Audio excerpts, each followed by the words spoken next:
Harta karun itu bukanlah jarahan besar dengan koin emas yang tak terhitung jumlahnya.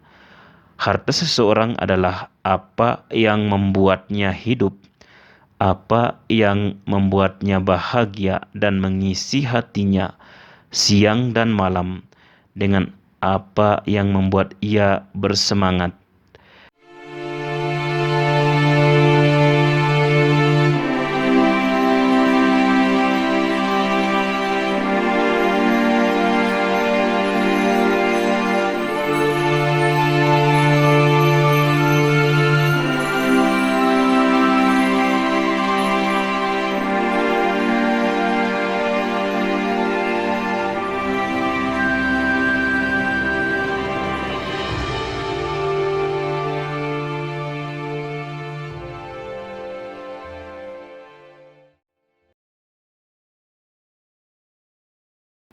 Selamat pagi, saudara dan saudariku yang terkasih di dalam Tuhan kita Yesus Kristus. Jumpa lagi bersama saya Frater Andra pada pagi hari ini, Rabu 2 Agustus 2023. Kita awali permenungan kita hari ini dengan doa dalam nama Bapa dan Putra dan Roh Kudus. Amin. Ya Tuhan, kami bersyukur kepadamu untuk segala berkat, anugerah, rahmat, dan cinta-Mu yang boleh kami alami dari malam tadi hingga pada pagi hari ini. Kami mohon kepadamu ya Tuhan, mohon berkat-Mu, penyertaan-Mu, perlindungan-Mu untuk segala aktivitas, kegiatan yang akan kami lakukan hari ini. Semoga semuanya berjalan sesuai dengan rencana dan kehendak-Mu sendiri. Amin. Dalam nama Bapa dan Putra dan Roh Kudus. Amin. Bacaan dari Injil Matius bab 13 ayat 44 sampai 46. Hal kerajaan surga itu seumpama harta yang terpendam di ladang, yang ditemukan orang lalu dipendamkannya lagi. Oleh sebab sukacitanya, pergilah ia menjual seluruh miliknya, lalu membeli ladang itu. Demikian pula hal kerajaan surga itu seumpama seorang pedagang yang mencari mutiara yang indah. Setelah ditemukannya mutiara yang sangat berharga, ia pun pergi menjual seluruh miliknya, lalu membeli mutiara itu. Demikianlah Injil Tuhan. Terpujilah Kristus. Saudara dan saudariku yang terkasih di dalam Tuhan kita Yesus Kristus, dalam bacaan pertama hari ini, kita mendengar tentang apa yang terjadi dengan Musa ketika ia berbicara dengan Tuhan. Setelah berbicara dengan Tuhan, wajahnya tampak bersinar. Ini adalah kisah yang menyenangkan, yang bahkan dapat memicu imajinasi kita yang saleh.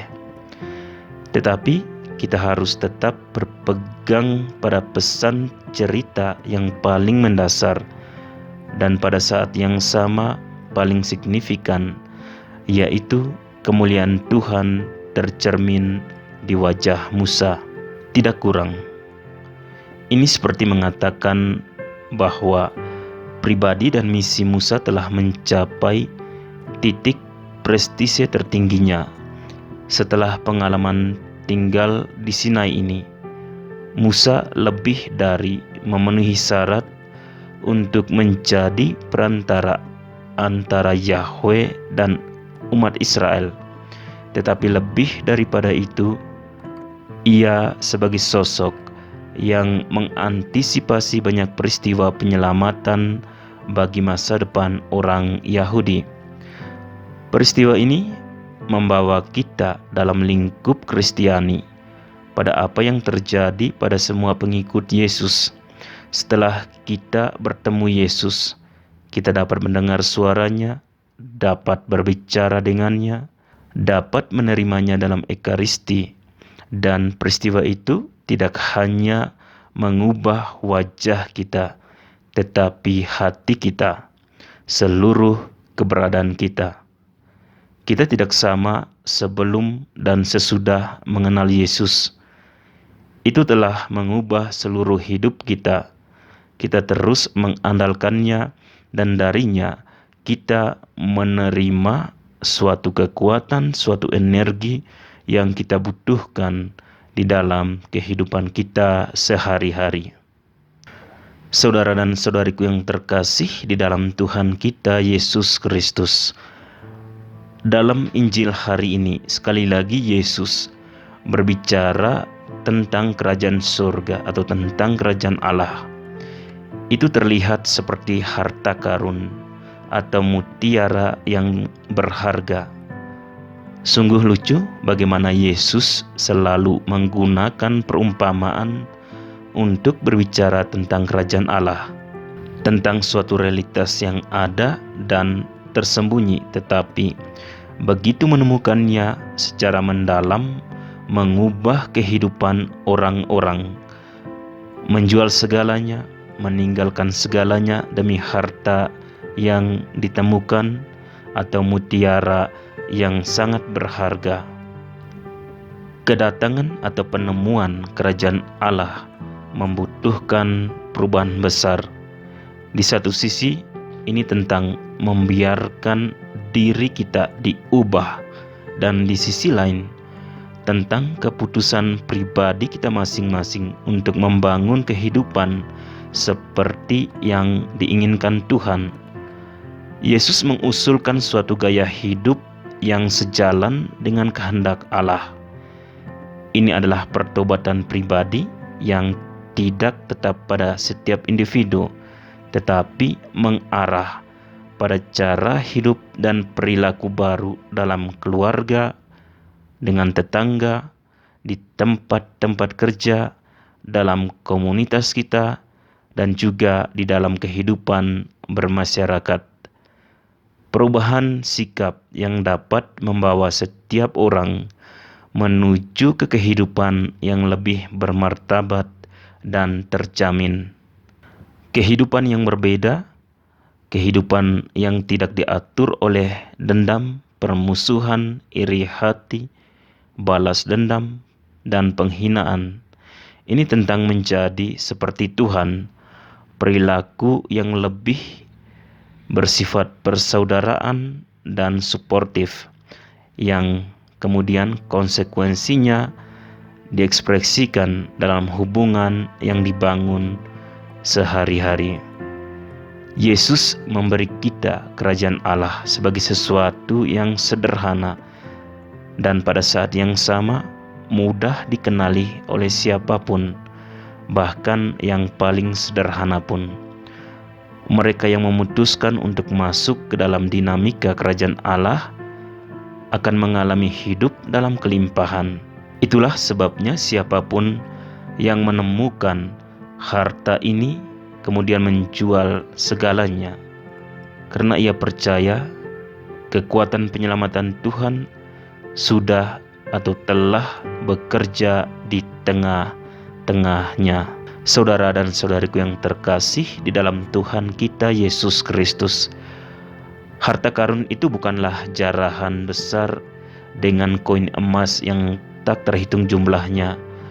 Harta seseorang adalah apa yang membuatnya hidup, apa yang membuatnya bahagia dan mengisi hatinya siang dan malam, dengan apa yang membuat ia bersemangat, di mana ia terus berjalan di saat-saat baik dan buruk, apa yang memberinya arti bagi perjuangan hidupnya dan seluruh keberadaannya. Kita dapat menjual semua yang kita miliki untuk membelinya, karena tanpanya kita tidak memiliki apa-apa. Dan dengan itu, kita memiliki segalanya, karena Tuhan telah memenuhi kebutuhan hidup kita dengan harta surgawinya. Tuhan memberkati kita semua. Amin. Marilah berdoa. Bapa yang kudus, Yesus telah bersabda kepada kami, "Tuaian memang banyak tetapi pekerja sedikit. Karena itu mintalah kepada Tuhan yang empunya tuaian, supaya Ia mengirimkan pekerja-pekerja untuk tuaian itu. Oleh karena itu, kami berdoa kepadamu dengan keyakinan sesuai dengan harapan hatinya. Bantulah semua orang Kristiani agar dengan serius bertanggung jawab sebagai warga kerajaan Allah dan sebagai batu penjuru yang hidup bagi gereja. Pilihlah dari antara umatmu pekerja-pekerja kerasulan, imam, diakon, biarawan-biarawati, dan rasul-rasul awam, sehingga kabar sukacita dimaklumkan kepada semua bangsa, dan belas kasih-Mu diketahui oleh semua saudara dan saudari kami. Amin. Maria Ratu para Rasul, doakanlah kami. Para Rasul Kudus, doakanlah kami. Santo Fransiskus dari Asisi, doakanlah kami. Padre Eusebio Menar y Señor Hector Duran, jadilah perantara bagi kami. Amin. Dalam nama Bapa dan Putra dan Roh Kudus. Amin.